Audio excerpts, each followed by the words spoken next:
पुराण के श्रवण से देवराज को शिवलोक की प्राप्ति तथा चंचुला का पाप से भय एवं संसार से वैराग्य। श्री शुनक जी ने कहा, महाभाग सूत जी, आप धन्य हैं, परमार्थ तत्व के ज्ञाता हैं। आपकी कृपा हम लोगों को यह बड़ी अद्भुत एवं दिव्य कथा सुनाई है।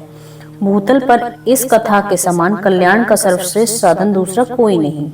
यह बात हमने आज आपकी कृपा से निश्चय पूर्वक समझ ली है।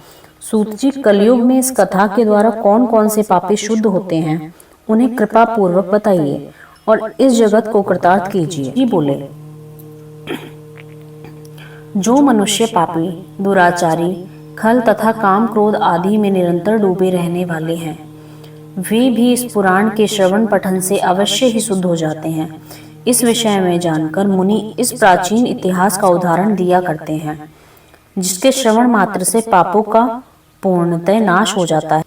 पहले की बात है, कहीं किरातों के नगर में एक ब्राह्मण रहता था, जो ज्ञान में अत्यंत दुर्लभ, दरिद्र, रस बेचने वाला तथा वैदिक धर्म से विमुख था। वह स्नान, संध्या आदि कर्मों से भ्रष्ट हो गया था और वैश्यावृत्ति में तत्पर रहता था। उसका नाम था देवराज। वह अपने ऊपर विश्वास करने वाले लोगों को ठगा करता था। उसने ब्राह्मण, क्षत्रियों, वैश्यों, शूद्र तथा दूसरों को भी अनेक बहानों से मारकर उनका धन हड़प लिया था, परंतु उस पापी का थोड़ा सा भी धन कभी धर्म के काम में नहीं लगा था। वह वैश्यगामी था तथा सब प्रकार से आचार भ्रष्ट था।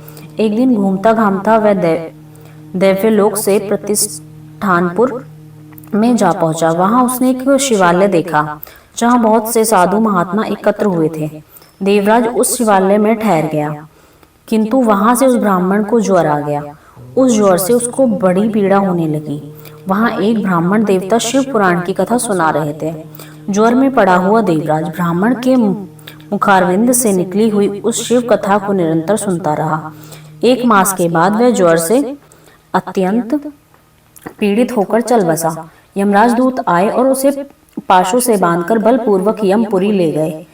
इतने में ही शिवलोक से भगवान शिव के पार्षद गण आ गए। उनके गौर अंग कर्पूर के समान उज्जवल थे, हाथ त्रिशूल से सुशोभित हो रहे थे। उनके संपूर्ण अंग भस्म से उपधसित थे और रुद्र की मालाएं उनके शरीर की शोभा बढ़ा रही थी। वे सब के सब क्रोध पूर्वक यमपुरी गए।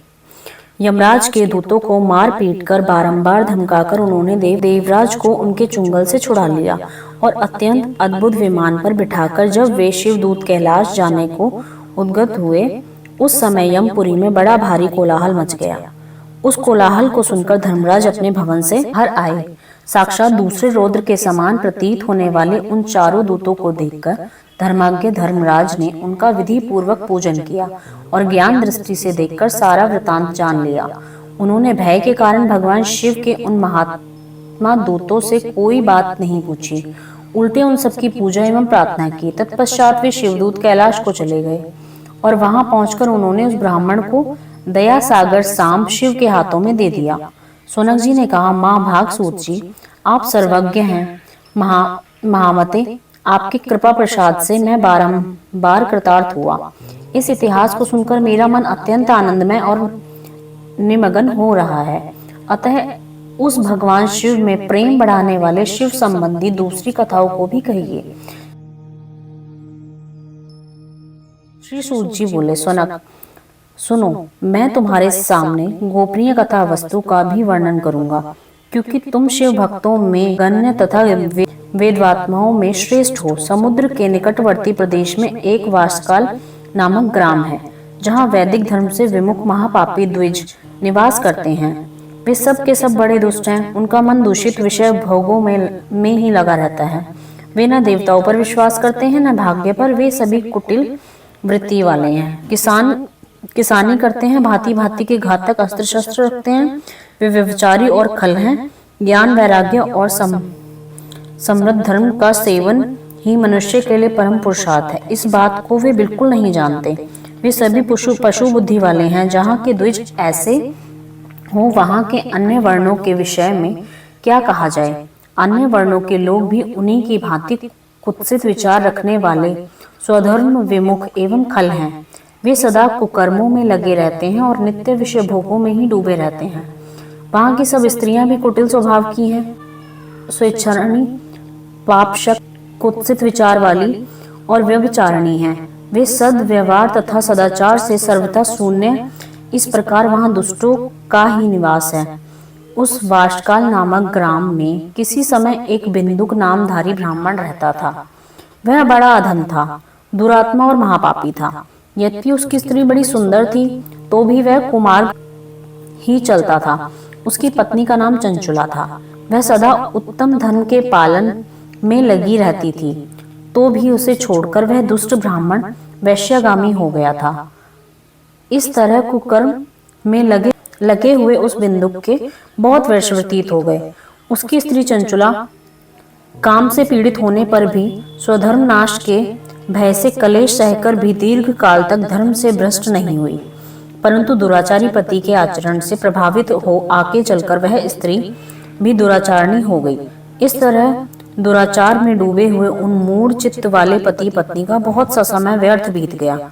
तदंतर शूद्र जातीय वैश्या का पति बना हुआ वह दूषित बुद्धि वाला दुष्ट ब्राह्मण बिंदुक समय अनुसार मृत्यु को प्राप्त हो नरक में जा पड़ा। बहुत दिनों तक नरक में दुख भोगकर वह मूढ़ बुद्धि पापी विंध्येश्वर पर्वत पर भयंकर पिशाच हुआ। इधर उस दुराचारी पति बिंदुक के मर जाने पर वह मूढ़ हृदय चंचुला बहुत समय तक पुत्रों के साथ अपने घर में ही रहती रही। एक दिन देवयोग से उसकी पुण्य पर्व के आने पर वह स्त्री भाई बंधुओं के साथ गोकर्ण क्षेत्र में गई। तीर्थयात्रियों के संग से उसने भी उस समय जाकर किसी तीर्थ के जल में स्नान किया। फिर वह साधारणतः मेला देखने की दृष्टि से बंधुजनों के साथ यत्र तत्र घूमने लगी। घूमती घामती किसी देव मंदिर में गई और वहां उसने एक देवज्ञ ब्राह्मण के मुख से भगवान शिव की परम पवित्र एवं मंगलकारिणी उत्तम पौराणिक कथा सुनी। कथावाचक ब्राह्मण कह रहे थे कि जो स्त्री पुरुषों के साथ व्यभिचार करती है वे मरने के बाद जब यमलोक में जाती है तब यमराज के दूत उनकी योनि तपे हुए लोहे का पिंगल डालते हैं। पौराणिक ब्राह्मणों के मुख से यह वैराग्य बढ़ाने वाली कथा सुनकर चंचुला भय से व्याकुल हो वहां कांपने लगी। जब कथा समाप्त हुई और सुनने वाले सब लोग वहां से बाहर चले गए, तब वह भयभीत नारी एकांत में शिव पुराण की कथा बाचने वाले उन ब्राह्मण देवता से बोली, ब्राह्मण, मैं अपने धर्म को नहीं जानती थी, इसलिए मेरे द्वारा बड़ा दुराचार हुआ। स्वामिन मेरे ऊपर अनुपम कृपा करके आप मेरा उद्धार कीजिए। आज आपके वैराग्य रस से ओतप्रोत इस प्रवचन को सुनकर मुझे बड़ा भय लग रहा है। मैं कांप उठी हूँ, मुझे इस संसार से वैराग्य हो गया है। मुझ मूढ़ चित्त वाली पापिनी को धिक्कार है। मैं सर्वथा निंदा के योग्य हूँ, कुत्सित विषयों में फंसी हुई हूँ और अपने धर्म से विमुख हो गई हूँ। हाय, न जाने किस किस घोर कष्टदायक दुर्गति में मुझे पड़ना पड़ेगा और वहाँ कौन कौन बुद्धिमान पुरुष कुमार्ग में मन लगाने वाली मुझ पापनी का साथ देगा। मृत्यु काल में उन भयंकर यमदूतों को मैं कैसे देखूंगी जब वे बलपूर्वक मेरे गले में फंदा डालकर मुझे बांधेंगे, तब मैं कैसे धीरज धारण कर सकूंगी। नरक में जब मेरे शरीर के टुकड़े टुकड़े किए जाएंगे, उस समय विशेष दुख देने वाली उस महायातना को मैं वहां कैसे सहूंगी। हाय, मैं मारी गई, मैं जल गई, मेरा हृदय विदीर्ण हो गया और मैं सब प्रकार से नष्ट हो गई, क्योंकि मैं हर तरह से पाप में डूबी रही हूँ। ब्राह्मण, आप ही मेरे गुरु, आप ही माता और आप ही पिता, आपकी शरण में आई हूँ। मुझ दीन अबला का आप ही उद्धार कीजिए। सूत जी कहते हैं, सुनक, इस प्रकार खेद और वैराग्य से युक्त हुई चंचला ब्राह्मण देवता दोनों चरणों में गिर पड़ी। तब उन बुद्धिमान ब्राह्मण ने कृपा पूर्वक उसे उठाया और इस प्रकार कहा,